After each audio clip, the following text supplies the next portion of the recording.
किसी जातक की जन्म कुंडली में कोई भी राशि हो, जैसे यहाँ पे मेष राशि दिए गए हैं, मेष राशि का चार्ट बनाए हैं, तो जो भी राशि हो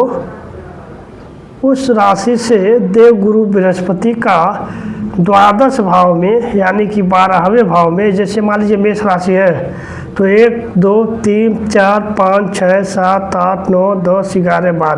12वें भाव में गोचर होता है, भ्रमण होता है, तो खर्चे बढ़ जाते हैं और उस व्यक्ति की धर्म के प्रति कार्यों में रुचि बढ़ती है, रुचि भी बढ़ती है, खर्चे भी बढ़ते हैं, यात्राएं भी होती हैं धर्म को लेकर के, तीर्थ यात्रा को लेकर के, शुभ काम में खर्च हो जाते हैं, पढ़ाई लिखाई में खर्च हो जाते हैं। तो देवगुरु बृहस्पति की 5वीं दृष्टि पड़ती है 1 2 3 4 5। जैसे मान लीजिए बृहस्पति का यहाँ से गोचर है, चाहे यहाँ कोई भी राशि हो, यहाँ पे गोचर हो, तो उनकी दृष्टि जो है 5वीं दृष्टि कर्क राशि में पड़ रही है यहाँ पे। तो यह जो है लग्न से 1 2 3 चौथा घर है, तो यहाँ पे शुभ काम होता है, यानी कि व्यक्ति का जो खर्च होता है वो धर्म कर्म शुभ कर्म जमीन जायदाद के मामले में खर्च होता है और आवश्यकता से अधिक खर्च होता है, लोन भी चढ़ जाता है 6 7, यानी कि यह कर्ज का घर है तो कर्ज भी चढ़ जाता है, यानी कि धर्म कर्म से इतना खर्च करता है जातक, ओवरलोड खर्च करता है, तो शुभ काम भी करता है और ओवरलोड भी हो जाता है, मतलब कर्ज भी चढ़ जाता है। उसके बाद भाग दौड़ यात्राएं भी बढ़ जाती है। तो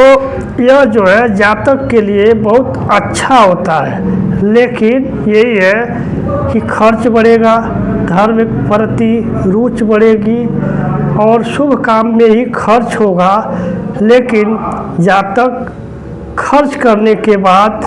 परेशान नज़र आता है। वह जो है अगर गुरु शुभ अवस्था में नहीं है और खर्च भाव में गोचर कर रहे हैं, तो चतुर्थ यानी कि 1 2 3 4 5 यहाँ पे जो है ज़मीन जायदाद से खर्च भी हो जाता है, यानी कि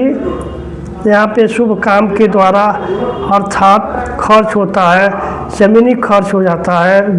मकान खर्च हो जाता है, यानी कि अनायास खर्च हो जाते हैं और जातक के ऊपर भार पड़ जाता है। अगर गुरु बृहस्पति कमज़ोर है, पाप पीड़ित है, तो अनर्गल खर्च के वजह से कर्जे चढ़ जाते हैं और जातक परेशान हो जाता है। ऐसी स्थिति में जातक को शुभ काम करते हुए अनर्गल खर्च से भी बचना उचित रहता है और अनायास जो भाग दौड़ होते हैं उसे कम से कम करें और गुरु का उपाय करें, गायत्री मंत्र का जप करें, सूर्य देव को बृहस्पतिवार के दिन जल अर्घ अर्पण करें तो भी लाभदायक होता है। इस प्रकार से द्वादश भाव में किसी भी राशि से खर्च भाव द्वादश भाव में, जैसे मेष राशि हो, वृष राशि हो, मिथुन राशि हो, कर्क राशि हो, सिंह राशि हो, कन्या राशि हो, तुला राशि हो, यानी कि कोई भी राशि हो, इसको यहाँ पे रखें, यहाँ पे स्थापित करें, यहाँ से लिखें और यहाँ से लिखने के बाद गुरु का गोचर जो है यहाँ पे हो, खर्च भाव में हो, तो जो फल बताया गया है वही सारे फल मिलते हैं। खर्च बढ़ेगा, जातक परेशान रहेगा, उसके साथ साथ शुभ कार्य भी होंगे और कर्ज भी चढ़ने की उम्मीद रहती है। तो जातक को सोच समझ के खर्च करें, भाग दौड़ करें और गुरु का उपाय करें। बृहस्पतिवार के दिन गायत्री मंत्र का जप करें, गुरु वार के दिन जल अर्पित करें, जल अर्घ प्रदान करें सूर्यदेव को, तो उससे जो है बहुत सारे लाभ मिलने की संभावना रहती है।